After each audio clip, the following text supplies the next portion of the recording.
Hi, this is Stephanie with No Starving Artist, and I am coming to you today with a Mind Your Creative Business moment. I'm excited about this web series. I'll be talking about ideas, tips, tactics, strategies to help you craft a living and a life through your creative pursuits. As an individual poet, I have worked many different jobs and contracts and things, being able to focus on my creative writing, but also handling the practical aspects of my world. So this web series will talk about that. For the next few weeks, I'm really jazzed and excited to be using a case study that will offer some teachable moments. You might have heard that I am launching a 30 by 30 by 30 campaign. This is a project where I'll write 30 poems in 30 days, inspired by the 30 Americans art exhibit at the Frisk Center in Nashville. Well, as I've been planning this project, I've been making all sorts of decisions, marketing decisions, communication decisions, pricing, all sorts of things that really relate to everyday choices and decisions that you're making in your art business as an art entrepreneur. So I'm going to be giving very specific examples and ways that you can apply them in your everyday work. So let's jump in. One thing I've been thinking about a lot is the way that I communicate the invitation for people to join in on 30 by 30 by 30. I'll be writing every day, and we're creating a documentary film to capture the whole process from planning to implementation. So to fund this film as a public art project, we're using crowdfunding.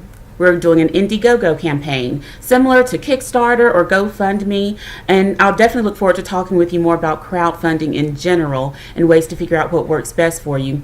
But one of the key elements that I had to think about with this Indiegogo campaign was how would I present it to potential audiences.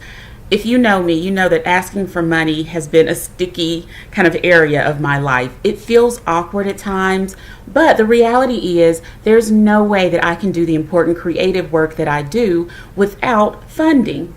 So when I started thinking about 30 by 30 by 30 and the Indiegogo campaign, I quickly decided I would not make this one of those begging type of campaigns where I'm asking people, please help me, support my goals, help me get there, we're so close. How many of you have gotten those requests in your inbox or through your social media feed where an artist, maybe a filmmaker, has this great project, but the plea to you is constantly to help them.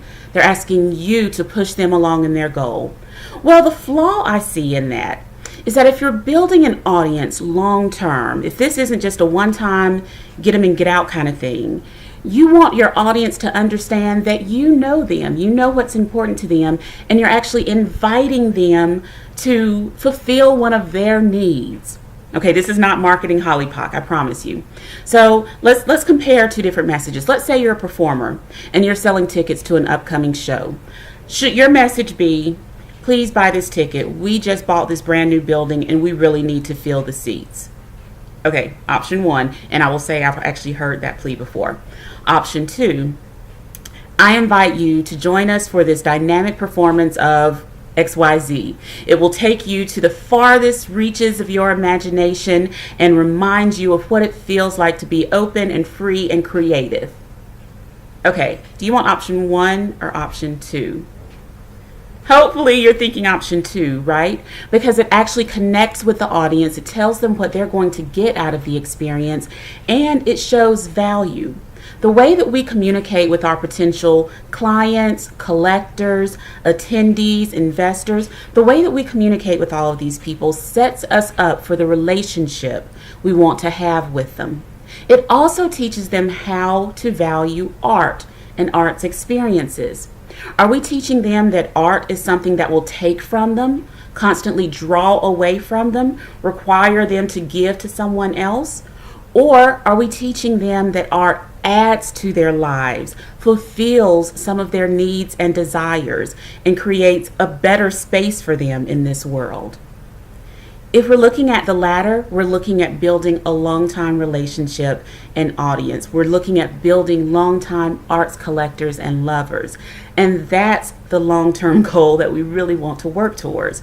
So with this crowdfunding campaign on Indiegogo, I'm inviting you to look at it closely, look at my messaging, and please call me out at any point. If you hear me say anything or read a message from me on Facebook or Twitter, and you see messages that sound like that kind of begging, personal, help me accomplish my goal thing, like, call me out on it, bop me on the head, send me an email, something. What you should find in all of my messaging is an invitation for people to invest in public art. Be my partner in discussing the value of poetry and visual art. It's an invitation for people to invest or be a part of something that they already value.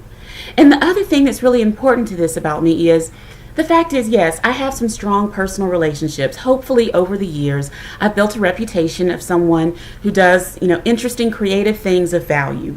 So it is possible for me to build off of that relationship, and people might donate and give to the crowdfunding campaign because it's me.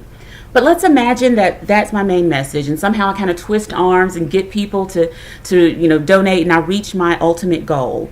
Fantastic! I'm excited. I can do 30 by 30 by 30.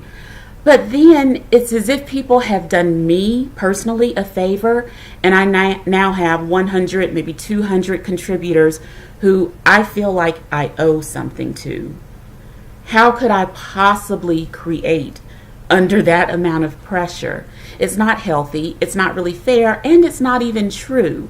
When you really craft a message intentionally, and here, think about your audience, think about your collectors, your ticket buyers, the people who are buying your books, attending your performances.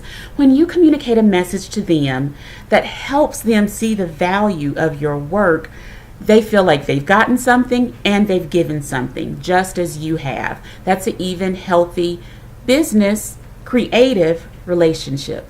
All right, mind your creative business.